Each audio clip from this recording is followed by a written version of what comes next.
amazing what you can do with a tin can. Are we on? Yes, I started filming already. Yes, Okay. Yes. Yes, we are filming. Oh. Okay. You seem kind of lost in your this can music. is kind of... Reminds you when you were a kid. When you do it that way, it's called a what? A wheel? Wheel? Listen, let's get with this. Yes. Because there's a great deal of ground to be covered. Yes. We've just had a visit from our friend Ed Garrett. Oh, who, fantastic. Oh my goodness. He's a man of many talents. I don't know, many layers. Yes. And fantastic. He took us from the low to the top, and we're going to continue with... And behind the beyond. Did you say... And behind the beyond.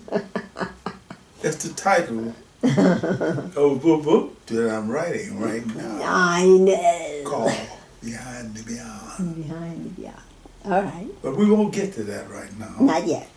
We're going to go to page... No, we're going to go to chapter 12. Yes. What's the book called? This book is called... The book is called The Snake. The Snake. I've got a little marker here. Yes. It says The Snake. The Snake 2020. Okay, which makes it different. This big book. Ah, it says yes. 2020. Yes. Covered by Cedric Adams and photography of the author by Salena-Hawkins. Yes. Yes. Now, chapter 12. Okay, so updating it for just a bit. Our friend Kojo has spent a very pleasant evening with the school teacher. Where he was a perfect gentleman. Yes. Well, he didn't try to do nothing to her. Excuse me. Let's put it that way, if you want to get colloquial about it. She wanted him to do something to her, but he said, no, I think not. It wouldn't be good for both of us because you're not in tune or in touch with the idea of the one-night stand. Right. So he deserved more. Well, he leaves feeling... Proud of himself. Yeah. You know, being a man doesn't automatically equate to being a dog. You know, dog just dog. Many folks need to know that. Well, yes. Men can be mensch. They can be mensch. If they can. If they can. So he says to her, No. What she says to him, starting at chapter 12. What time will you leave tomorrow? Whenever the taxi picks me up. I'll see you off. I'll have someone tell me when it's time. I'd like that. Good night. Night. He turned to stare at her figure in the door, the lantern light giving a full silhouette of her body through the flimsy tef can. 500 years. Oh, that's another way to put it. 500 yards away, on the path leading home, he paused to take a piss in the bush, ignoring the cold-blooded election. I like these terms I'm stumbling through. Election for erection. Yes. He paused to take a piss in the bush, ignoring the cold-blooded erection he held in his hand. He looked up at the stars as he spoke. Yeah, Mom, you would have been proud of me tonight. Mom always taught him to be careful with yourself. Yes. In the middle of the dream, he was tempted to call out, "Cut!" But the scene was going so well, he was reluctant to stop the flow. The leading lady had finally opened up, and the leading man had finally pushed the thought of his jealous wife out of his consciousness. The tenderness that they were showing each other in this love scene was rare. It was a love scene between an older woman, 40 years old, and a younger man, 25 years old. Mm-hmm. They were African Americans from the upper middle class. Sorry, Dad, it's what the scripts call for, who had discovered a love for each other almost by accident. The woman is a close friend of his mother's, and this is the first time they've made love. They were not amateurs. He has been around, and she has 2 divorces behind her. They demonstrate a skillful awkwardness with each other. Mm-hmm. Neither wants to do anything phony, anything that says, this is an old hat for me. The only serious problem they face is his mother. But for the moment, she doesn't exist. They are the only 2 people in the world, and they were creating a gorgeous universe. Mm-hmm. He used the cameras like gentle fingers, probing at this point, doing a slow, thoughtful massage at another point. The erotic and the lascivious were being extended, the pornographic dismissed. Mm. Finally, he was forced to call an end to the scene. It was necessary if they were going to get the next scene in the can before the end of the day. Kojo, Cecilia, cut! Kojo opened his eyes and stared at the dark thatch above his head. A clear night and a full moon gleaming through the window in his room allowed him to see in the dark. Wonder what she thought about when I left. How could I explain my feelings to her? Would she understand? Did she understand? Mm-hmm. He felt frustrated with the way the evening had ended. I should have stayed longer, explained more. Maybe I should have made love to her. And then what? I'd go back to Accra, in America, thinking about the little school teacher in Chee-to that I had fucked, literally. Mm-hmm. Yeah, Mom, you would have been proud of me. I never thought about how deeply your teachings have been dug into me. Kojo, Mm-hmm. don't sleep with a woman that you would want to have a baby with. Mm-hmm. Kojo, Mm-hmm. take women seriously. Some men don't. Mm-hmm. Kojo, don't let that little worm down there lead you around. If you're going to be a real man, you have to control him. Mm-hmm. Good mama. Good mama. I heard that. Mm-hmm. He closed his eyes, hoping he would be taken back into his dreams. By 2 p.m., Kojo was feeling a bit antsy. Don't tell me this guy is going to leave me stranded up here. He had taken an early stroll through the village and was surprised to see that the former cordiality had returned. What a moody bunch this is. Aunt Eugenia explained the emotional switch to him. Reverend Donkor told them to behave themselves. He told them that you are not of our tradition, that you are not bound by our taboos. You could not make problem for us. Problem? What kind of problem? Oh, if you were of the village and went to the place we will not go, we might have to do a sacrifice to take the bad spirits away. You understand? Mm-hmm. I think so. Kojo quickly reviewed his departure program. He had slipped 100,000 cedis into Auntie's basket and hinted broadly that she should buy more appetition. He knew it would have been impolite to put the money in her hand as though he were paying for something. The head mistress, no longer cutie pie in his mind, made her appearance. Cecilia, thank you for everything. I hope to see you again. When you see me again, it'll be too late, she said, and smiled her luscious smile. Mm-hmm. Meaning what? Mm-hmm. He waved, Mm-hmm. turned the great green bend, and Chee-to was gone. Kojo settled himself back in the passenger seat. What the hell was that all about? Mm. What could I call it? A week in another place? Beyond the fringe? What? The road was not quite so muddy and they were making good time. He felt he was returning from a very long voyage.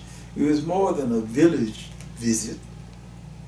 There must have been some other reason for me being there in that particular place. Was I destined to meet Asiafo, the wizard in the forest? Mm-hmm.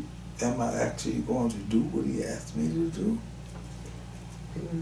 As the miles sped by and he came closer to Accra, he began to think of it as an experience, something that never happened before, but not something that he could really throw himself into.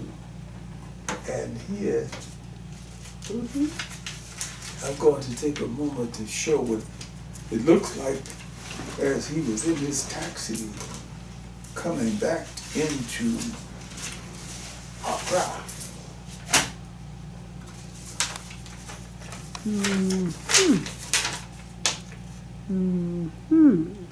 As they say in Ghana, nothing good comes easy. Okay, so there's that bridge with people walking upon it, and the yes, Lord. taxi, a bridge. and bridge people walking be... along the side of the road. Okay, gotcha. Very nice. Thank you.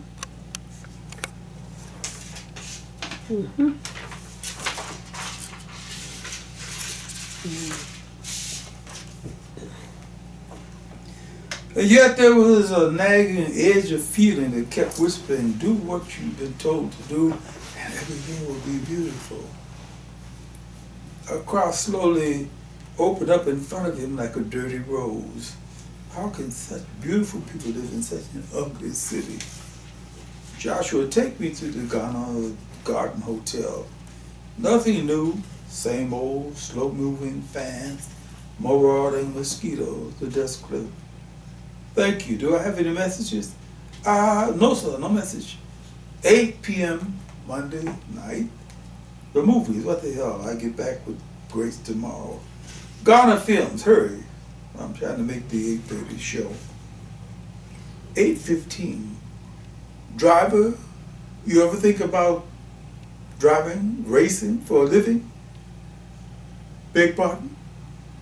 That's okay. How much do I owe you? The Executive Theater, where they show the American films, the American movies. Yeah, step up on the stone here.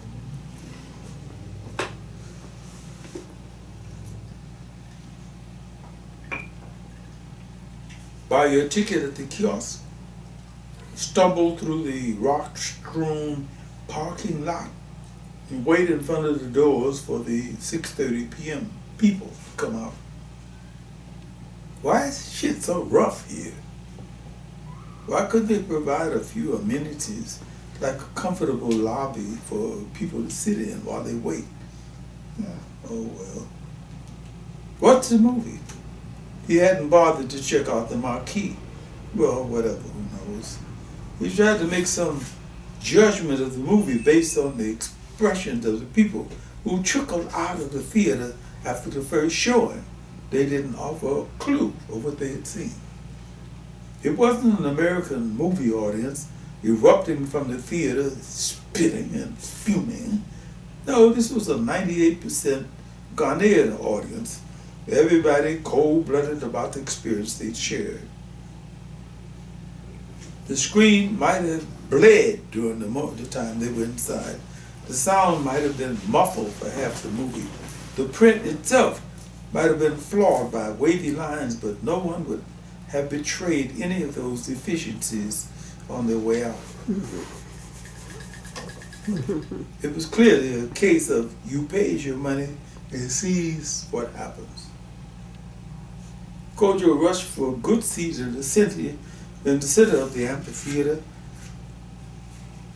He knew enough about the swiftly moving Ghanaians to know that someone would murmur, sorry, as they took a good seat from underneath him. 8:30 p.m. The movies. one of the things in Accra that started when it was announced.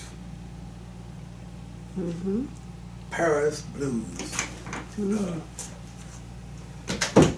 Paris Blues. Well, I'll be damned. Paris Blues. He sat up a little straighter in his seat.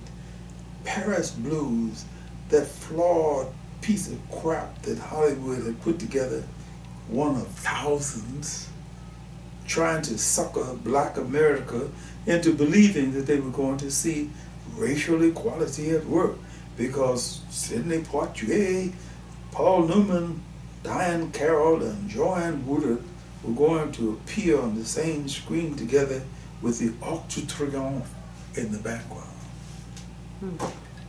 Kojo began to squirm. 5 minutes into the movie, why don't they put the damn thing in focus? And the couple behind him talking as casually as though they were sitting in their living room disturbed him. People are watching too much television these days. They come to the movies and can't shut up. They seem to feel that they're watching a giant TV screen. But the movie made him squirm more than any of the sideline annoyances. Paul Newman, Ram, the jazz musician. Paul Newman, jazz? Why would they be Sidney? And the casual underlining that made Poitier's involvement with Diane Carroll less important than Newman's thing with Joanne Woodard. They could have shot this in New Jersey. Why did they have to go all the way to Paris? Shit.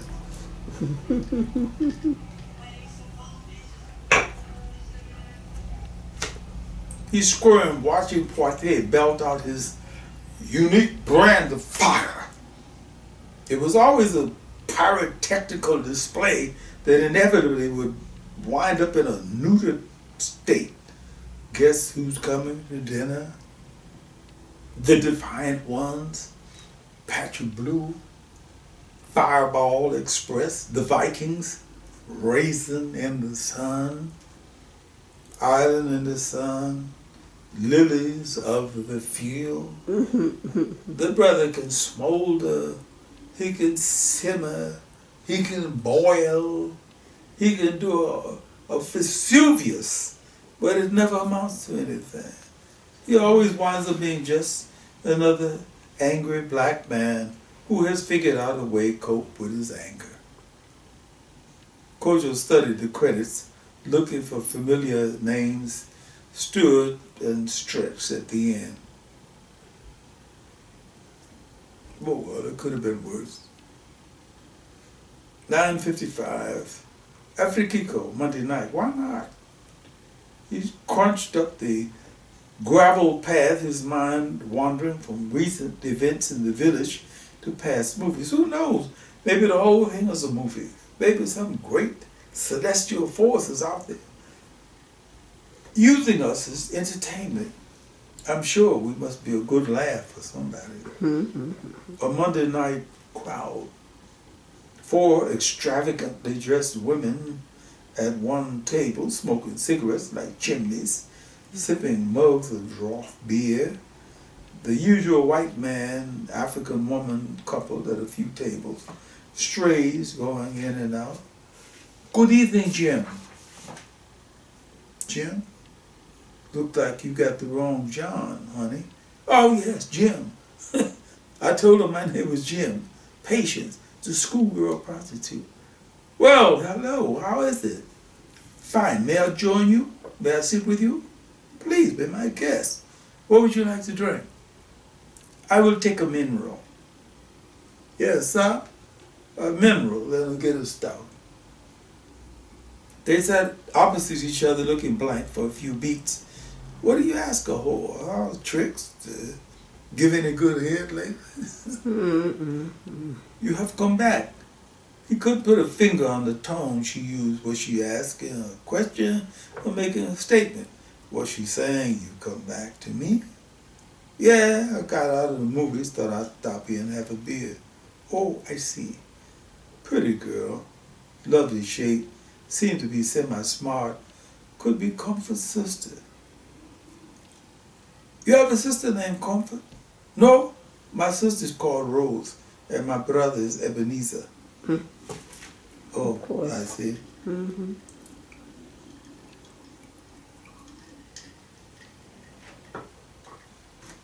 They sip their drinks in unison and stare at distant points. The girl looks too innocent to be in this business. Jim? Yes? May I ask you a personal question? Sure, why not? Are you gay?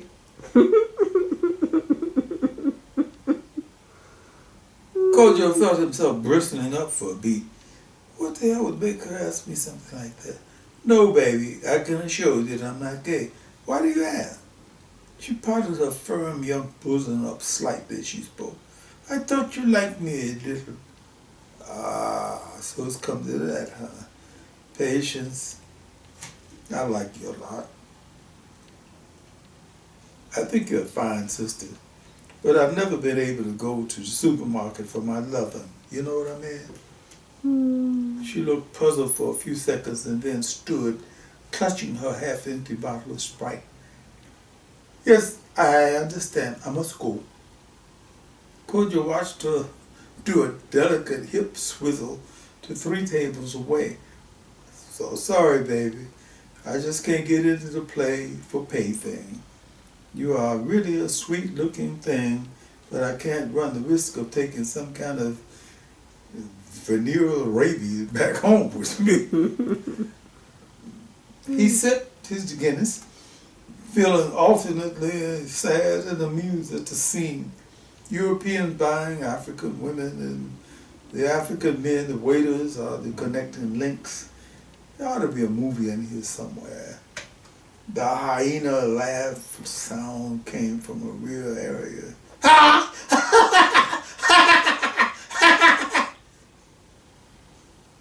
Heads turned briefly and then returned to their negotiations. Kojo suddenly felt chilled, but at the same time experienced a hot flash. Damn, what was that? I hope I'm not coming down with malaria. The hyena laugh. Who am I fooling? I've never heard anything like that in my life, but one place, the forest in Chee-to, Asiafo. Mm-hmm. He remained in place for a long moment after the beer was finished, recapping the past week, putting together the coming week. It was a dream. It must have been a dream. That stuff could not have happened. Careful, brother. You're going into a denial mode here. Yeah, it happened, and I have some decisions to make. He strolled out of Afrikiko, past Patience's table. She looked up at him and didn't smile.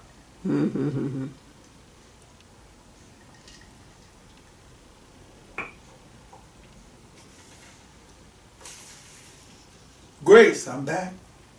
Long time. Seems that way. I expected you yesterday night. I thought I would give my mind a chance to settle in place before I got back to you. Good, come over at 5-ish. I'll prepare something for you. Till then, 10:30 a.m. What can I do till 5? Accra is such a funny place.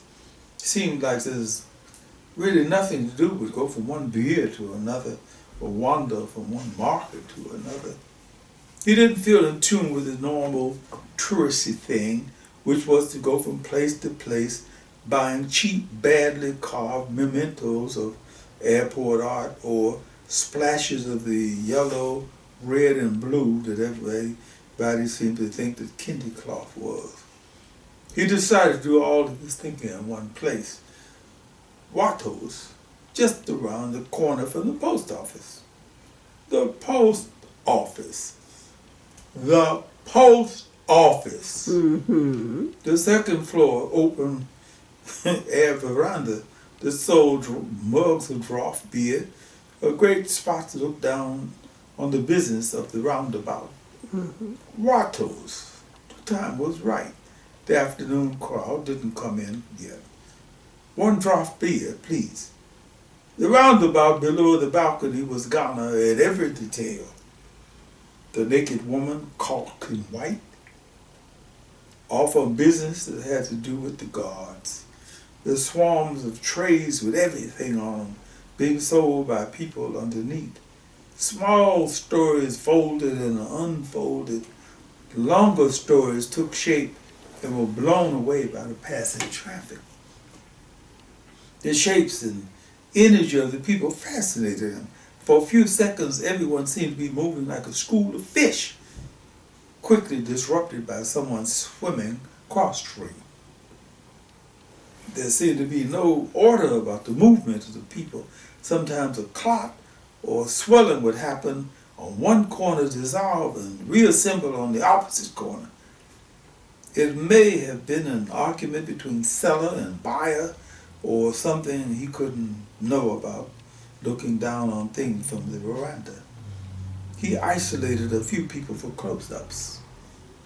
The woman sleeping on the sidewalk in front of the bank of post office boxes, the man and woman having a passionate discussion in the center of the roundabout. Mm-hmm.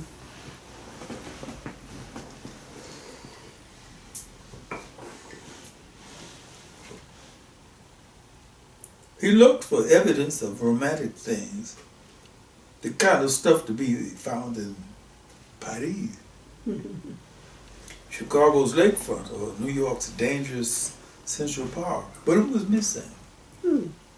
African men and women didn't slobber all over each other in the middle of the day or give a lot of overt attention to each one in public. They were somewhat cool.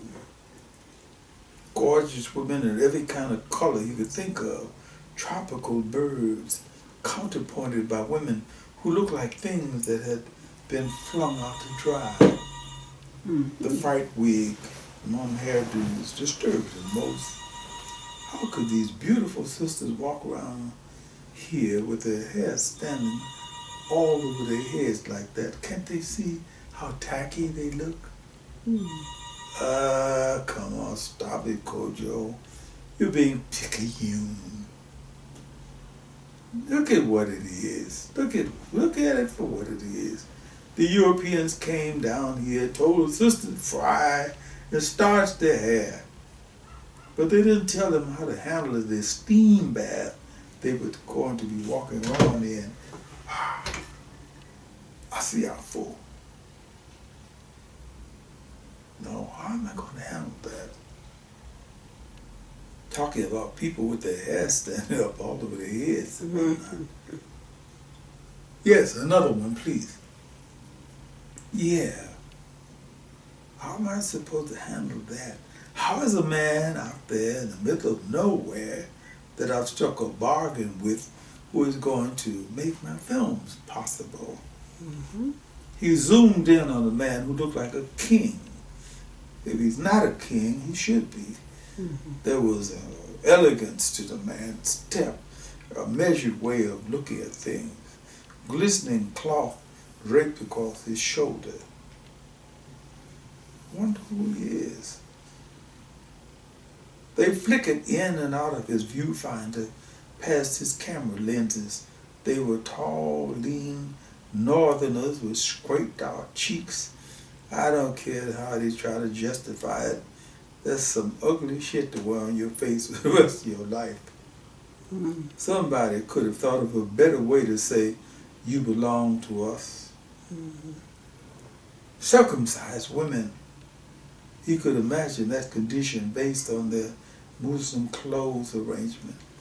Kinky-bellied Gar women looking full of themselves, pausing to look disdainfully at everything with their fists on their ample hips.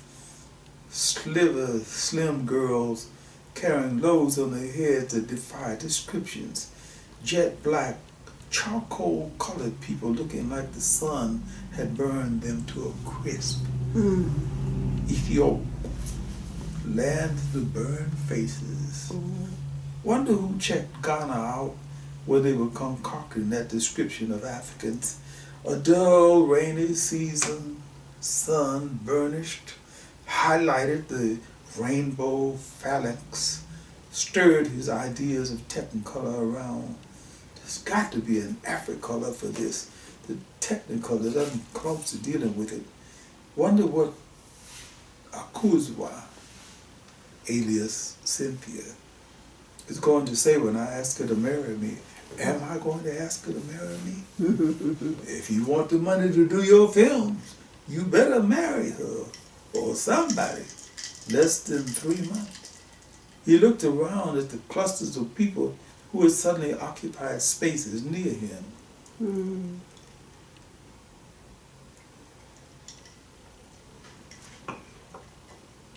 The trio of postal workers, he could tell from the trio of postal workers, the trio of postal workers, Gotcha.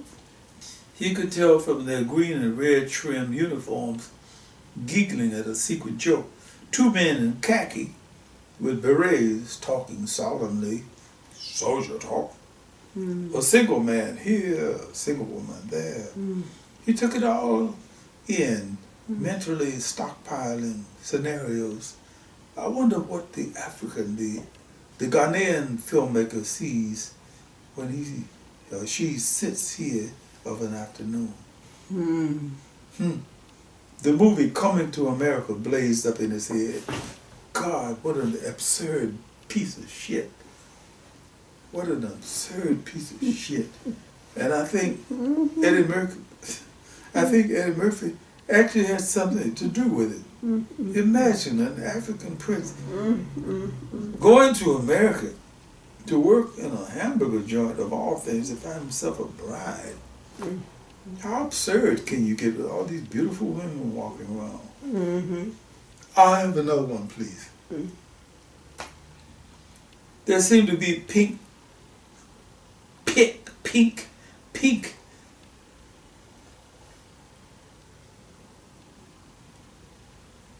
times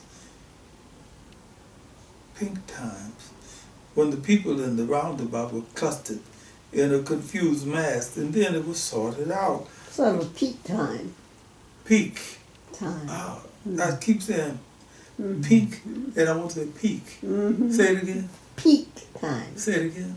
Peak time. There seem to be peak times. Yeah. Thank you so much.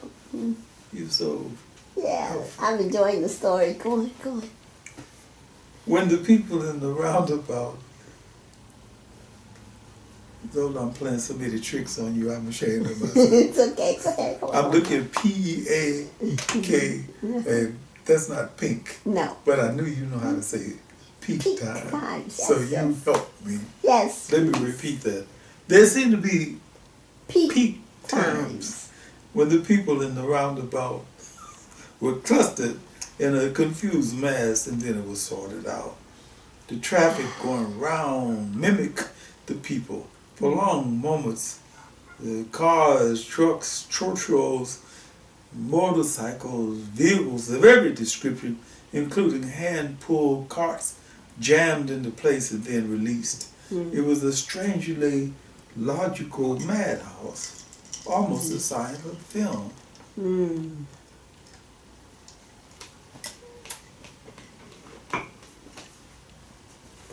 A few arguments happened here and there, but no one pulled out a Uzi or a shotgun to settle the matter. He couldn't place his finger on any violent element. If this were in the States, with this number of people, all this traffic and everything, somebody would have to die this morning. The third mug of beer chased him to the men's room.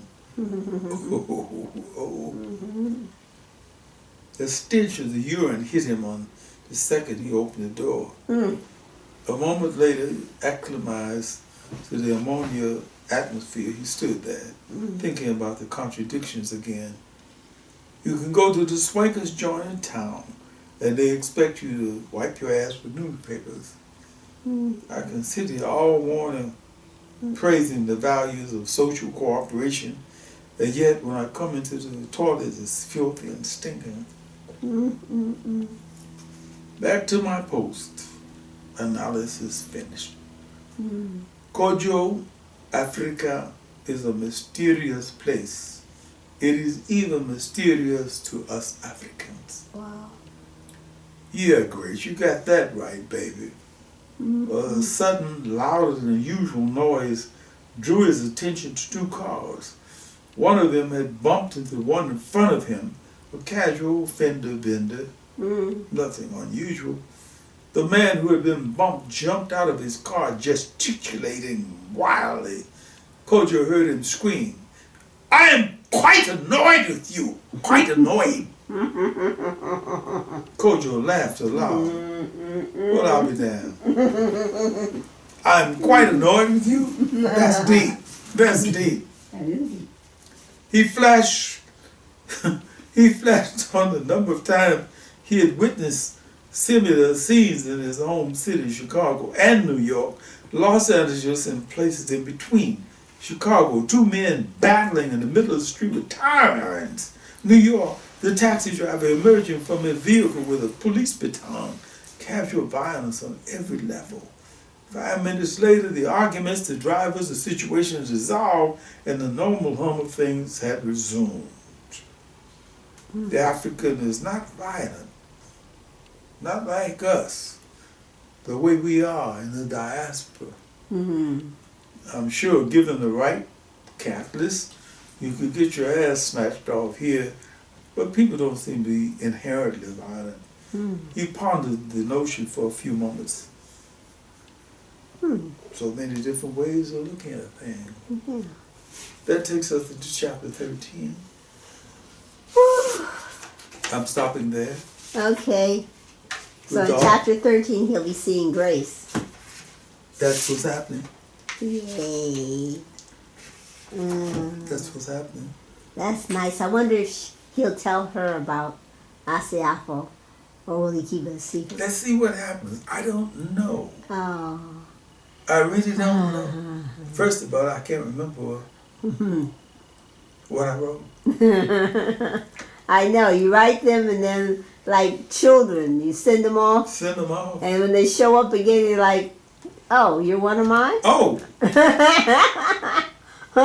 You want me? You want some of me? I'm your parent. Oh, okay. Well, your books can be purchased on Amazon, Barnes & Noble, or your local bookstore. And all the person has to do is go in and say, I want a book by Odie Hawkins, O-D-I-E Hawkins, H-A-W-K-I-N-S. Your website is www.odiehawkins.com. All right? And I'm glad for that. Yes, indeed. And so I look forward to chapter 14 tomorrow. Is another day. Yes. And we're going to go into chapter 14. 13. 14. Is it? 14. 11, 12, 13, 14.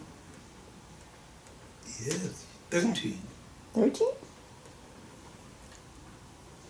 Put your glasses on. 13. Chapter 13. Oh, you did 10, 11? Yes. 12. Okay. Don't worry about it. All right. As long as Because we have to change the chapters. We'll do it. I understand. Well, thank you very much for your reading. If you have viewed this video, like it, please subscribe to These Moments in Time with Odie and Zola. And we look forward to seeing you next time. Namaste. Namaste.